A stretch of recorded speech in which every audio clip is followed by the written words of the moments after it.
উত্তর দিনাজপুর জেলার Kaliaganj state general হাসপাতাল পরিদর্শন করল বিধানসভার স্বাস্থ্য স্ট্যান্ডিং কমিটির প্রতিনিধি দল।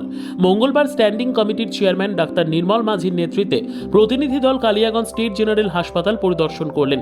এদিন তিনি হাসপাতালের বিভিন্ন ওয়ার্ডের পাশাপাশি রোগী ও রোগীর আত্মীয়দের সাথে যেমন কথা বলেন, পাশাপাশি হাসপাতালের চিকিৎসা ও নার্সিং স্টাফদের সাথে কথা বলেন। হাসপাতালের বহির্বিভাগ খতিয়ে দেখেন, পাশাপাশি 250 শয্যা বিশিষ্ট হাসপাতালের নতুন ভবনের নির্মাণ কাজ পরিদর্শন করেন।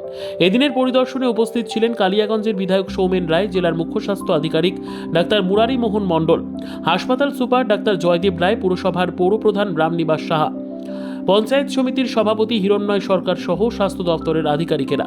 এদিন সাংবাদিকদের মুখোমুখি হয়ে স্ট্যান্ডিং কমিটির চেয়ারম্যান ডক্টর নির্মল মাঝি বলেন, স্বাস্থ্য মেডিকেল কলেজের পরে কালিয়াগঞ্জ স্টেট জেনারেল হাসপাতাল বড় মাপের হাসপাতাল।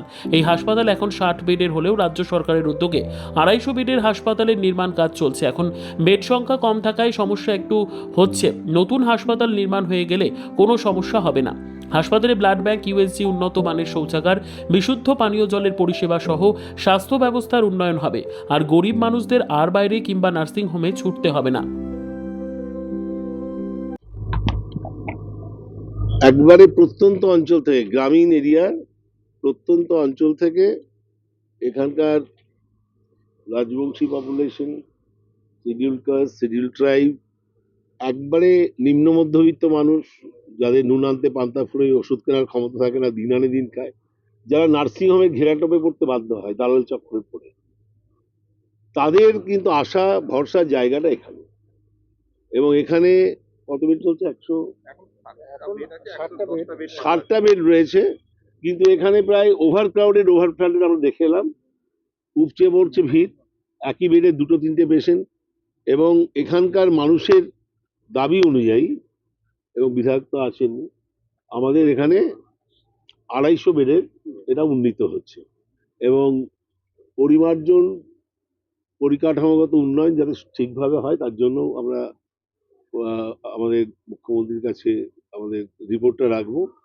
এবং এখানে আশু প্রয়োজন, যেটা বললাম, যে এখানে ওই পেশেন্ট পার্টির জন্য একটা যদি কম্পোজিট টয়লেট যদি ব্যবস্থা করা হয়, যারা পেশেন্ট রুগীর আত্মীয় স্বজন আসবে, দূর দূরান্ত থেকে আসে, তো তারা রাত্রে যারা থাকবে, নাইট শেল্টারটা খুব সুন্দর হচ্ছে এখানকার পৌরসভা করছেন, পঞ্চায়েত সমিতি করছেন। এবং তারই সঙ্গে যদি দুটো কম্পোজিট টয়লেট, মেল ফিমেল, ভালো করে পরিষ্কার পরিচ্ছন্ন, আর দুটো ATM water, safe drinking water, এবং যদি এখানে প্রপার ইলুমিনেশনের জন্য লাইট, হাই মাস্ক লাইট যদি গোটা চারেক করা হয়, মানে ওই 6টা বা 8টা লাইট থাকে না, এই 250 বেডের সঙ্গে সঙ্গে পর্যাপ্ত পরিমাণে চিকিৎসক, nursing staff, paramedical staff, technician, scavenger যাতে পর্যাপ্ত পরিমাণে আসে। এবং একটা ব্লাড ব্যাংকের এখানে আসু প্রয়োজন আছে। ব্লাড ব্যাংক মানে স্টোরেজ ইউনিটটা তো ছোট, গ্রামীণ হাসপাতালে আমার ছিল, কিন্তু ব্লাড ব্যাংক একটা, এই 4টে সেপারেটার দিয়ে একটা ব্লাড ব্যাংক, যেহেতু 250 হাসপাতাল হচ্ছে, স্টেট জেনারেল হাসপাতাল, এবং রায়গঞ্জের এটা ওয়ান অফ দ্য মেডিকেল কলেজের পরেই এটা সবচেয়ে বড় হাসপাতাল, এখানে একটা ব্লাড ব্যাংক করানো। লাইসেন্স নিশ্চয়ই পেয়ে যাবে, লাইসেন্সের জন্য সিএমওইচ রয়েছে, সুপারিনটেন্ডেন্ট রয়েছে। তবে এখান থেকে যাতে সাপে কামড়ানো রুগী বা অন্যান্য রুগীরা, জটিল রুগীরা যাতে এখান থেকে রেফার্ড না হয় সেদিকে লক্ষ্য রাখতে হবে।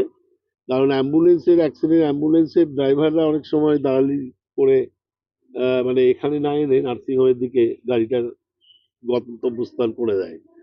ব্যুরো রিপোর্ট, উত্তর বাংলা সংবাদ।